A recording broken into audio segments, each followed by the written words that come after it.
திமுகவோட தோழமை கட்சிகளாக இருக்கக்கூடிய இடதுசாரிகள், காங்கிரஸ், விசிக இவங்களோட தோல்வி தான் விஜய்க்கு இவ்வளோ பெரிய வரவேற்பு கிடைப்பதற்கு காரணம். மன்னராட்சியின் முதல்வர் அவர் சொல்கிறார், இங்கே நடக்கிறது மன்னராட்சி தானேங்க, கிட்டத்தட்ட அப்படி தானேங்க.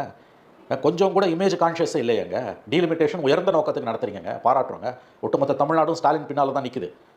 ஆனால் யார் யார் பேசுகிறா? உதயநிதி ஸ்டாலின், கனிமொழி ஸ்டாலின். என்னங்க இது இது இது வந்து உங்கள் நோக்கங்களை சிதறடிக்குன்ற புரிதல் உங்களுக்கு இல்லையா? இது மன்னராட்சியின் விழுமியம் உங்களுடைய மற்ற நியாயங்களை அடிக்கும் என்ற கவலை உங்களுக்கு இல்லையா? அப்போ இது மக்கள் மத்தியில் பேசப்படும். மன்னராட்சி, குடும்ப ஆட்சி, வாரிசு அரசியல் ஒரு மிக முக்கியமான பிரச்சனை தான்.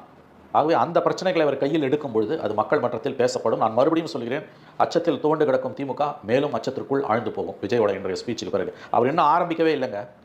அவர் இன்னும் ஆரம்பிக்கவே இல்லை. அவர் கன்னியாகுமரியிலேருந்து காஷ்மீர், கன்னியாகுமரியிலேருந்து சென்னை வரைக்கும் பாத யாத்திரை போகிறாரு, மக்கள் பிரச்சனைகளை எடுத்து பேச ஆரம்பிக்கிறாருன்னா மேலும் மேலும் திமுக அச்சத்தில் ஆழும், மேலும் மேலும் தவறுகளை செய்யும். எம்ஜிஆர் காலத்தில் எப்படி பண்ணாங்களோ அந்த தவறுகளை நோக்கி அவர்கள் நகர்வார்கள். ஓகே.